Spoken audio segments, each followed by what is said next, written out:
لیکن وہ یہ کانسٹیٹیوشن میں نہیں لکھ سکتے کہ جو حکمران بنے گا اس نے تو اپنی تمام رعایا کو پوجا کروانی ہے، یا حکمران ہی صرف وہ بنے گا جو پوجا کروانے کا قائل ہوگا۔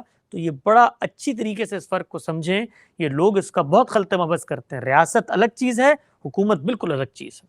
جی، کاش میں آپ کو وہ کتاب دکھا پاتا جو میں نے حال ہی میں ابھی پڑھی ہے پروفیسر ڈاکٹر اشتیاق احمد کی، معاف کریں اس وقت میرے اسٹڈی میں وہ ہے نہیں میرے پاس۔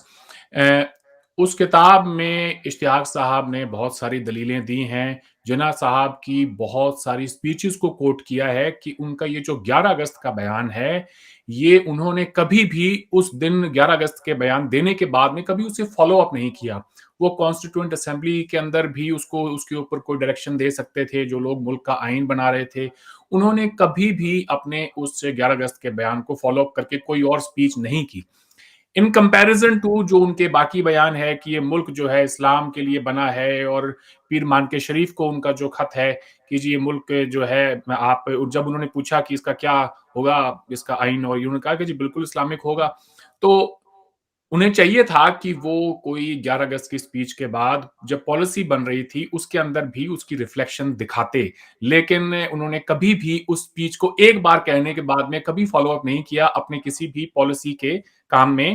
تو بات یہ ہے صاحب کہ one sunny day does not make a summer. جی دیکھیے، قائد اعظم کوئی پیغمبر نہیں تھے، نہ ہم ان کے بارے میں دعویٰ کرتے ہیں کہ انہوں نے اپنی بات کو جس قطعیت، جس اذعان، جس یقین سے پہنچانا چاہیے تھا پہنچا دیا، اور اب ان کا ہر نقطہ نظر، ہر بات ہم آئین اور دستور کی طرح اخذ کریں گے۔ کسی بھی بڑے مفکر کے کسی بھی بیان کو اس عہد کے سماجی پس منظر میں رکھ کے دیکھنا چاہیے۔ قائد اعظم یا پاکستان کیوں بنا یا 11 اگست کی تقریر کیا تھی، اس کی انٹرپریٹیشن نہ مولوی کریں گے، نہ اشتیاق صاحب کریں گے، نہ کوئی اور کرے گا۔ اس کی انٹرپریٹیشن اس زمانے کا سیاسی عرف کرے گا، اس زمانے کی حرکیات کریں گی، تو کیا انہوں نے اس کی؟ سماج۔ جی اب میں عرض کرتا ہوں، دنیا کے اندر جب اس وقت تقسیم ہو رہی تھی تو جس اصول پہ تقسیم ہو رہی تھی، یہ بات بالکل واضح ہے کہ برطانیہ نے اس اصول کے تحت تقسیم کی، اور اس کی اسپرٹ یہی تھی کہ جو جہاں موجود ہے وہ وہاں پر آزاد ہونا چاہیے۔ قائد اعظم کا پورا اگر لائے عمل دیکھیں تو وہ کہتے ہیں کہ ہم مسلمان ہیں، ہماری ایک شناخت ہے، جس طریقے سے کسی قوم پر کوئی قوم کی تعریف صادق آتی ہے اس لحاظ سے ہم بھی ایک قوم ہیں، لہٰذا ہمیں نیشن اسٹیٹ کے اصول پر خطہ ارض کو الگ کرنے کی اجازت دیں۔ یہ بات ہے۔ اس سے پہلے جو کیبنٹ مشن پلان ہوا اس پہ ان کی آمادگی کی وجوہات کیا تھی، اس پہ غور کرنا چاہیے۔ وہ اس چیز کو اپنا رہے تھے، سمجھ رہے تھے کہ یہ محض تقسیم اس بنا پر نہیں ہے، ورنہ تو آپ دیکھیے کہ جو اصول تھا جس پہ تقسیم ہو رہی تھی وہ تو یہ تھا نا کہ بھئی اکثریت ہے ہندوستان میں ہندوؤں کی، تو اکثریت کے جبر کے تحت ہم جو اپنے قومی تشخص رکھتے ہیں وہ برباد ہو جائے گا۔ تو پھر سوال یہ ہے کہ پھر تو یہ تضاد پہ مبنی تقسیم ہوئی کہ ہم اکثریت کے خلاف یہاں کھڑے ہوئے ہیں اور دوسری جگہ پہ اکثریت ہی کے زور پہ اپنا اصول منوا رہے ہیں۔ تو قائد اعظم ایک عرف اور ایک عہد کے اندر بات کر رہے تھے، وہ بات جو 11 اگست کی تقریر ہے اس کا بھی پورا پس منظر سامنے رکھ کے دیکھیں۔ یہاں ایک اور نقطہ میں بتاتا ہوں آپ کو جو بالعموم غلط فہمی کا باعث بنتا ہے، وہ سیاست ہے۔ ہمارے یہاں جب کوئی چیز سیاسی بیانیہ بن جاتا ہے تو اس کے اندر ہر سطح کی لیڈرشپ اس کو ایکسپلائٹ کرتی ہے۔ یہ بات حقیقت ہے کہ اصول یہی تھا، نظریہ یہی تھا، لیکن جب تقسیم ہوئی تو بٹوین دا لائنز مسلمانوں کی بھی یہ خواہش تھی، اور یہ دنیا کے ہر قوم کی خواہش ہوتی ہے کہ وہ اس تفوق کی جبلت کو، اس برتری کو یہاں بھی سامنے لائیں۔ تو پاکستان کا مطلب کیا، لا الہ الا اللہ، یہ کلمے تقسیم سے پہلے جلسوں میں لگنے شروع ہو گئے تھے، یہ باتیں کر رہے تھے، اور ہمارے پولیٹیکل لیڈرز کسی سطح پر اس تضاد کو گوارا بھی کرتے تھے۔ اس کی اپنی مصلحتیں تھیں ان کے نزدیک کہ اس وقت اگر ہم اس کو ٹھیک کرنے لگ جائیں گے تو پھر تو ہمارا اصل مقدمہ ہی کمزور ہو جائے گا، خود ہماری قوم کی شرازہ بندی ہوگی۔ تو یہ بات بالکل درست ہے کہ یہ اصول کہ نیشن اسٹیٹ کے اصول پہ تقسیم ہو رہی ہے، سب برابر کے شہری ہوں گے، جمہوری روایات اپنائی جائیں گی، قائد اعظم کہیں تو ہمیں نظر آتا ہے، لیکن قائد اعظم نے بھی اس کو نظریہ بنا کر عوام میں پھیلایا ہو، یا قائد اعظم کی جو ٹیم تھی یا مسلم لیگ تھی وہ سب اس کے قائل تھے۔ یہ بات حقیقت ہے کہ جیسے ہی ملک آزاد ہوا تو ہم نے دیکھا کہ وہ جس چیز کے قائل تھے اس کا پھر اظہار انہوں نے اس میں کر دیا، لیکن قائد اعظم اس معاملے میں کسی جگہ پر اصول میں ابہام میں کھڑے ہوئے ہیں یا جس بنا پر تقسیم ہو رہی ہے اس پہ سوال نہیں اٹھایا جا سکتا۔ یہ تو کانٹرڈکشن ہوا نا پھر، نہیں، یہ کہ کانٹرڈکشن انہوں نے دو قومی نظریے